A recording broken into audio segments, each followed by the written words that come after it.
করছি হাজার বছরের শ্রেষ্ঠ বাঙালি ইতিহাসের রাখাল রাজা জাতির জনক বঙ্গবন্ধু শেখ মুজিবুর রহমানকে আমি শ্রদ্ধার সাথে স্মরণ করছি 1971 সালে মহান স্বাধীনতা যুদ্ধে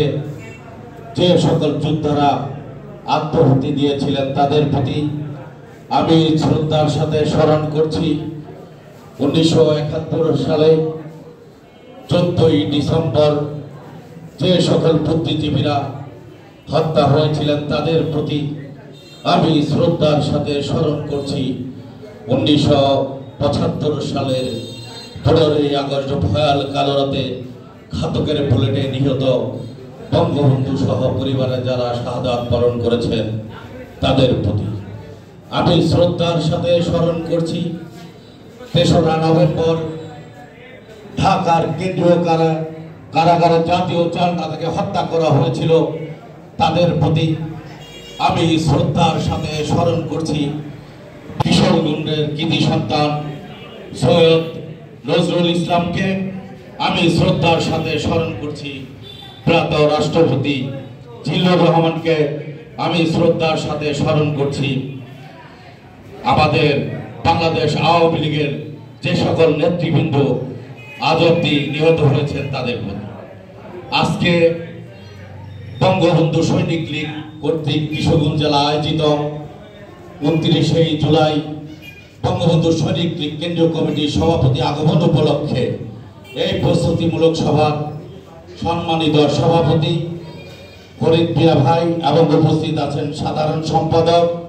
তুষার এবং আজকে কেন্দ্রীয় কমিটি থেকে আগত আমাদের প্রধান অতিথি হিসেবে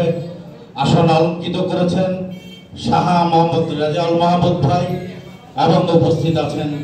কেন্দ্রীয় কমিটির বিভিন্ন নেতৃবৃন্দ ঢাকা মহানগর উত্তর ও দক্ষিণের নেতৃবৃন্দ এবং কিশোরগঞ্জ জেলার বিভিন্ন স্তরের নেতাকর্মী ভাই ও বোনেরা আসসালামু আলাইকুম সকলকে মজিব ও শুভেচ্ছা। আসলে আমাদের আজকের যেই আলোচনা সভা সেটা হচ্ছে সভাপতিকে আগমন উপলক্ষে করে কেন্দ্রীয় কমিটির কিশোরগঞ্জ জেলার প্রস্তুতিমূলক সভা তাই তো একটি কথা বলেই আমি আমার বক্তব্য শেষ করব আমাদের দিক নির্দেশন আমলে বক্তব্য দিবেন আমাদের আজকের সবার প্রধান অতিথি আসলে তো একটি কথা না বললেই নয় বঙ্গবন্ধু সৈনিক লীগ এমনই একটি সংগঠন আমরা একটি আদর্শে একত্রিত হয়েছি যেটা হলো স্বাধীনতা নেতৃত্বকারী দল বাংলাদেশ আওয়ামী লীগের বিভিন্ন অঙ্গ সংগঠন থেকে হাঁটি হাঁটি পা পা করে আমরা আজকে এখানে যারা একত্রিত হয়েছি শেখ রাসেল ছাত্রলীগ যুবলীগ স্বেচ্ছাসেবক লীগ এবং বিভিন্ন অঙ্গ সংগঠন তাদের মধ্যে আমাদের বঙ্গবন্ধু সৈনিক লীগের একটু পার্থক্য আছে সেটা হচ্ছে যে কোনো বয়সের আমরা রাজনীতিবিদ হিসেবে আমরা বঙ্গবন্ধু সৈনিক লীগে একাত্মতা ঘোষণা করতে পারবো যেমন যুবলীগের সংগঠন করতে গেলে আমাদের কিন্তু 55 বছর বয়স হয়ে গেলে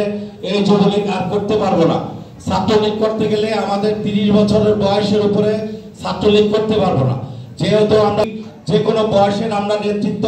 দানকারী সংগঠনের যে কোনো নেতা কর্মী এখানে যোগদান করতে পারবো তাই বলতে চাই যে আগামী দিনে 29 তারিখে যে আমাদের সভাপতি মহোদয় কিশোরগঞ্জ আগমন করবে সেই উপলক্ষে কিশোরগঞ্জ হচ্ছে বাংলাদেশ আওয়ামী লীগের একটি ঘাঁটি শেখ হাসিনার ঘাঁটি তাই এই কিশোরগঞ্জে আজকে যে নবগঠিত কমিটি হয়েছে তাদের পরিচিতি সভা আমাদের যে সম্মানিত সভাপতি আসবেন আমরা বলতে চাই সারা বাংলাদেশে টেকনাফ থেকে তেতুলিয়া পর্যন্ত যতগুলি জেলায় আমাদের সংগঠন বিস্তার লাভ করেছে তার মধ্যে কিশোরগঞ্জ যাতে একটা ভূমিকা রাখতে পারে এবং আমার কেন্দ্রীয় কমিটির পক্ষ থেকে নবগঠিত কমিটিকে আমি আবারও অভিনন্দন এবং ধন্যবাদ জানিয়ে আমি আমার বক্তব্য শেষ করছি। জয় বাংলা, জয় বঙ্গবন্ধু, জয় কিশোরগঞ্জ জেলা।